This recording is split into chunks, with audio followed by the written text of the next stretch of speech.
रिया भक्ति पवित्र कहानियाँ।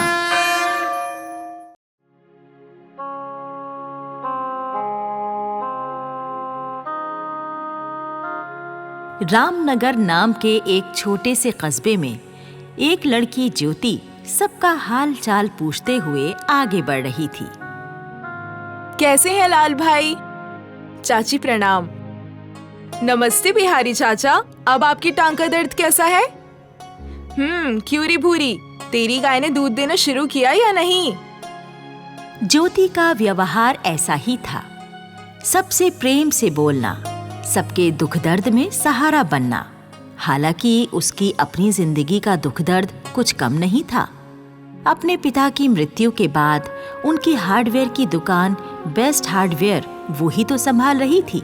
साथ ही अपनी माँ और दो छोटी बहनों मीता और ऋतु और एक छोटे भाई प्रकाश की देखभाल भी कर रही थी। सबका हालचाल पूछते हुए वो आगे बढ़ती जा रही थी गणपति जी के मंदिर की ओर। गणपति जी के मंदिर पहुंचकर उसने प्रसाद की थाली और फूल खरीदे। मंदिर के अंदर जाकर गणपति जी की पूजा की और बाहर बरामदे में बने नंदी बैल के कान में आकर अपनी प्रार्थना कर दी। हे नंदी बाबा, गणपति जी से मेरी सिफारिश करना, उन्हें कहना कि मेरी आमदनी बढ़ा दें। मुझे अपने लिए कुछ नहीं चाहिए, बस मैं चाहती हूँ कि मेरे पास इतना हो कि अपने परिवार की जिम्मेदारियाँ ठीक से निभा सकूं। नंदी बैल के कान में अपनी प्रार्थना बोलकर ज्योति मंदिर से बाहर निकली। तभी उसकी नजर सामने लगे एक छोटे से टेंट पर पड़ी। टेंट पर बोर्ड लगा था, मैजिक बॉल से अपना भविष्य जाने। ज्योति सोचने लगी, इस मैजिक बॉल के बारे में बहुत सुना है, जहाँ एक बुढ़िया एक बड़ी सी गोल गेंद में देखकर भविष्य बताती है। मैं भी अपना भविष्य जान लूं, क्या हर्ज है? देखती हूँ मेरे भविष्य में क्या है।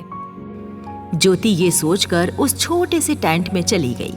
अंदर जाकर देखा कि एक अजीब सी शक्ल वाली बुढ़िया एक सफेद गोल गेंद के सामने बैठी है।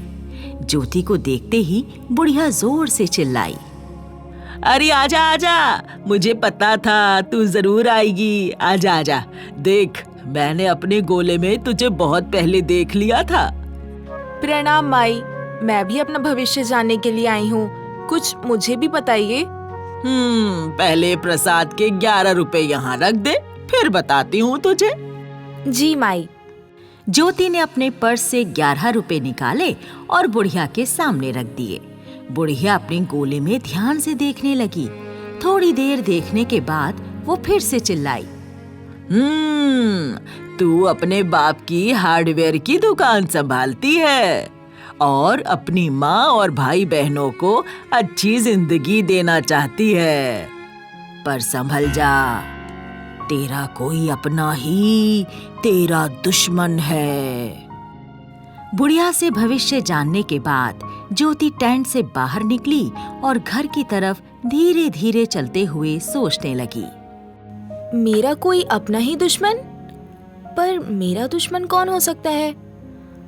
अपना ही कोई। वैसे बुढ़िया ने बात तो सही ही कही है, हमेशा कोई अपना ही सबसे बड़ा दुश्मन निकलता है। गणपति बप्पा रक्षा करना, मेरी नैया आपके हवाले है, संभाल लेना। अगले दिन से ज्योति फिर से अपनी दुकान बेस्ट हार्डवेयर संभालने लगी, पर आज उसके मन में एक चिंता थी। उसे अपनी छोटी बहन मीता की स्कूल की फीस भरनी थी, पर दुकान की बिक्री तो हल्की ही जा रही थी। ज्योति ऐसा सोच ही रही थी कि एक चूहा छलांग मारकर उसके कंधे पर आ बैठा। ज्योति चौंक गई और उसने हाथ मारकर उसे हटा दिया। रुक तो, कहाँ जा रहा है? अभी बताती हूँ, रुक जा। ज्योति चूहे के पीछे पीछे दुकान के अंदर वाले कमरे में गई और किसी चीज से टकराकर गिर गई। ओहो, ये क्या है? ये पुराना ट्रांसफॉर्मर कितने दिनों से यहाँ बेकार पड़ा है। अगर ये बिक जाए तो मीता की स्कूल की फीस का इंतजाम हो जाएगा। ज्योति ये सोचकर बिजली विभाग वालों के एक अफसर के पास गई और उन्हें ट्रांसफॉर्मर के बारे में बताया। भैया, मेरे पास एक पुराना ट्रांसफॉर्मर पड़ा है, पिताजी के जमाने का। आप देख लो, अगर आपके किसी काम का हो तो खरीद लेना, मेरे 2 पैसे बन जाएंगे। क्या? पुराना ट्रांसफार्मर? हाँ हाँ, हमें एक ऐसे ही ट्रांसफार्मर की जरूरत है। वो क्या है कि पुराने पार्ट्स मिलने में दिक्कत होती है, तो उससे हमारा काम चल जाएगा। ये सुनकर ज्योति की आंखें खुशी से चमकने लगी। मीता की फीस का इंतजाम हो गया था। शाम को ज्योति खाना खाने बैठी तो उसके मौसा जी दुलीचंद उससे मिलने के लिए आए।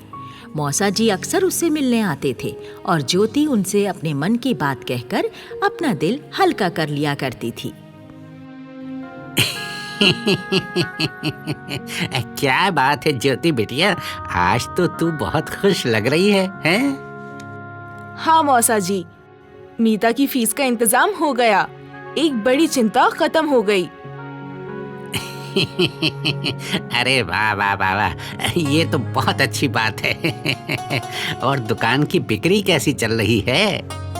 कुछ खास नहीं, सोच रही हूँ कल से 10% का डिस्काउंट देना शुरू कर दूँ।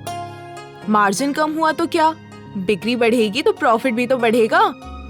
हाँ। बहुत समझदार है बिटिया तू, अच्छा आइडिया है, कर ले, ऐसे ही कर ले।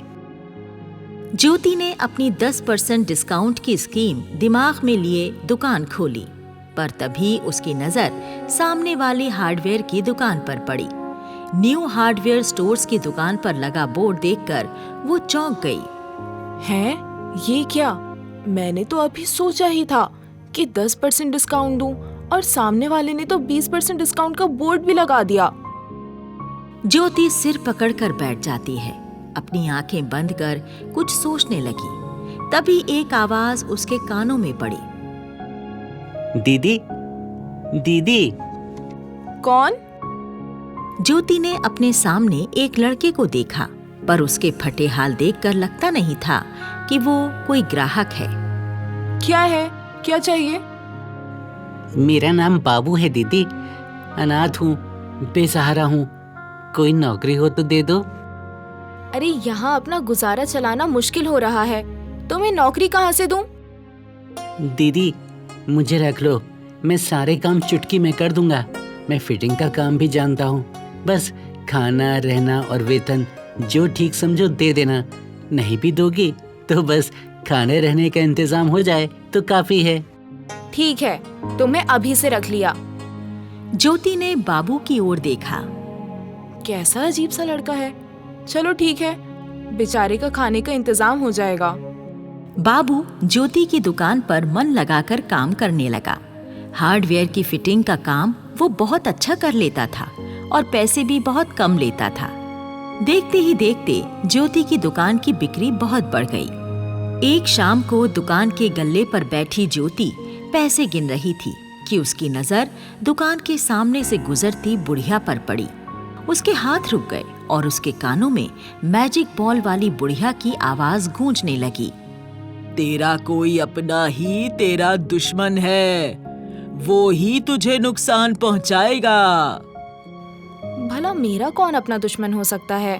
मैंने तो किसी का बुरा नहीं किया। गणपति बप्पा भली करेंगे।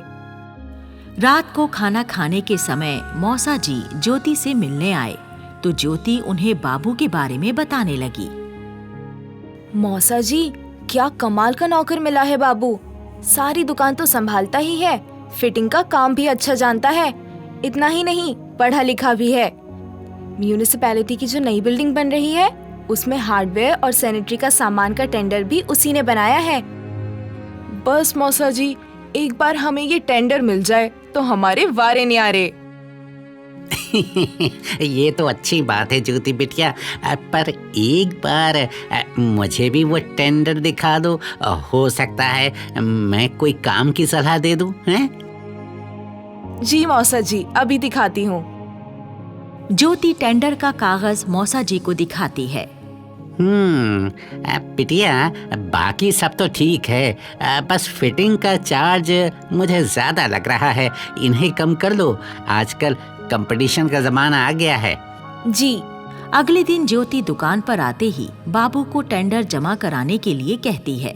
बाबू, इस टेंडर में फिटिंग चार्ज थोड़े कम कर लो और टेंडर सरकारी दफ्तर में जमा करवा आओ।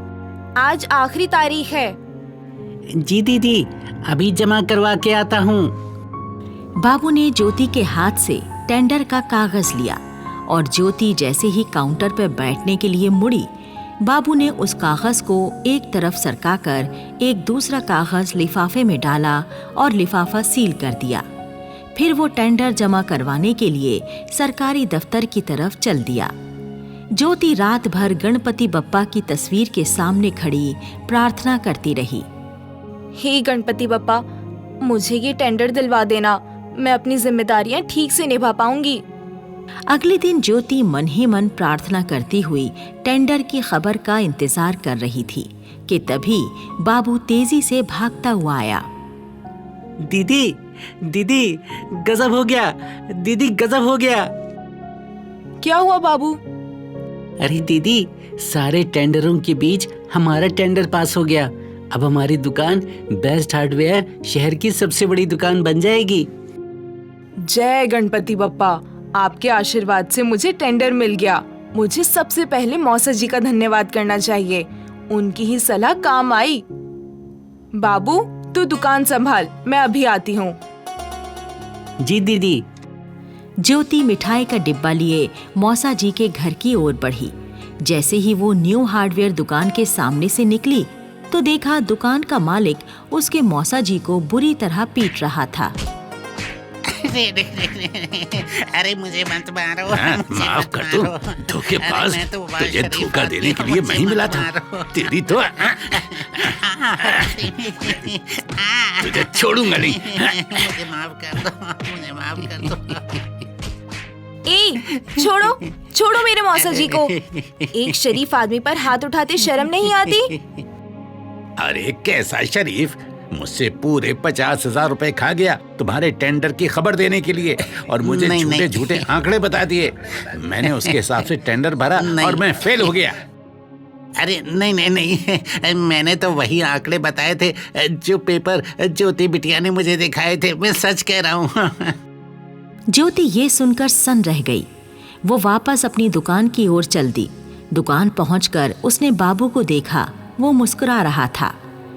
दीदी, मैंने ही वो टेंडर का पर्चा बदल दिया था।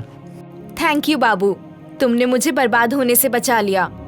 बाबू मुस्कुरा रहा था। ज्योति ने उसकी ओर ध्यान से देखा तो उसे बाबू में से गणपति बप्पा झलकते हुए नजर आए। ज्योति दौड़कर बाबू की तरफ गई और उसके पैर पकड़ लिए। आपके बड़े बड़े कान देखकर मुझे पहले ही समझ जाना चाहिए था। दीदी, अपने मन की बात और अपने बिजनेस सीक्रेट कभी किसी को नहीं बताने चाहिए। सिर्फ अपने इष्ट देव को ही बताना चाहिए और सलाह भी उनसे ही लेनी चाहिए। वो अपने आप किसी भी रूप में आकर खुद संभाल लेते हैं। गणपति बप्पा, आप? अच्छा, अब मैं चलता हूँ। तो मेरी सीख हमेशा याद रखना। अब मुझे अपनी एक और भक्त के पास जाना है। ज्योति ने श्रद्धा से आंखें बंद कर लीं।